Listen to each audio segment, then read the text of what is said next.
It should surprise no one that Adolf Hitler made the cover of the book. After all, he brought Germany under Nazi rule, started World War II, and ordered millions killed in the Holocaust. None of Hitler's other evil acts can match the scale of those atrocities. But O'Reilly chose to paint a more personal portrait. I open the Hitler chapter with the Night of the Long Knives, where Hitler turns on his best friends, kills them. His best friends, the guys who got him the power through intimidation, violence, the so-called brown shirts. He's there on the scene, Hitler. He walks into the lobby and makes sure everybody is neutralized, including his best friend, Ernst Röhm. Okay? Hitler enjoys this. That is the absolute truth, and that is the essence of evil. One of the most interesting parts of Hitler's rise to power, and you write about this, is that he told the German people, this is what I want to do, and then did it. Es lebe Deutschland! He was elected. What does that say? He wrote a book, Mein Kampf. They put him in jail in the 1920s because he was such a threat. From the very beginning, he didn't try to disguise his evil. He didn't try to disguise it. What does it say that he was then elected to commit It says the German people are partially responsible for that whole thing over there. That's what it says. Now, the Nazis never got a majority vote, but they were high enough to win power.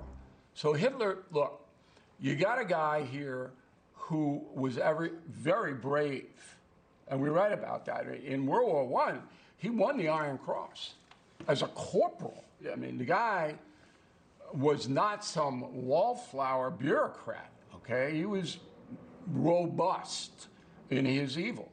And then he took advantage of, number one, the treaty where the Germans lost in World War I that devastated German society, and then the Great Depression where people didn't have anything to eat. Okay, so harsh conditions breed evil. Always. Always. That is the stair step that all of these maniacs took to gain power. It wasn't hard for Hitler to amass 40% of the German people voting for him. All he said was, hey, we're getting hosed. We're the master race. We're better than everybody else.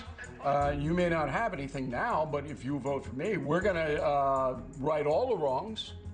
And the people persecuting you, who own the banks and the buildings, the Jews, we'll get them. We're going to get them. 40% of the Germans go, okay. That happened. It's not complicated and convoluted. You write, Adolf Hitler is thoroughly addicted to narcotics. Right. He is given daily doses of hormones, stimulants, methamphetamines, and opioids. He needs barbiturates to sleep. Minutes after the initial injection, the dictator slumbers in his simple twin bed. At his feet is his favorite companion, a 4-year-old German shepherd named Blondie. He was crazy the whole way through. But at the end, he was a raving lunatic. And Hitler lived in a surreal world, not a real world. He was a drug addict. He was so megalomaniacal that you couldn't even say to him, hey, Führer, we just lost on the beaches of Normandy. You couldn't say that to him. But they all have one thing in common. They live in a bubble.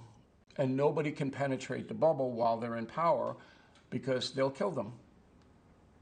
And if they want to take narcotics, as Hitler did, there's a guy there to inject them every hour on the hour, if that's what the Fuhrer wants. Nazis are seen as the most evil by Americans that have ever existed. But people compare Trump to Hitler. ICE agents are the Gestapo or stormtroopers. Sure. What's the danger in that? It diminishes true evil into a triviality. So if you're going to say that the United States of America, by rounding up illegal migrants, is at the same level of a guy who ordered people put into ovens, including babies and women, then you're an idiot. And you're diminishing the poor souls who had to go through that during World War II. Of course, anti-Semitism persists to this day in many groups and forms. But O'Reilly says Iran's Ayatollah Khomeini was Hitler's most effective heir and dedicates a chapter to the Ayatollah's malevolent vision.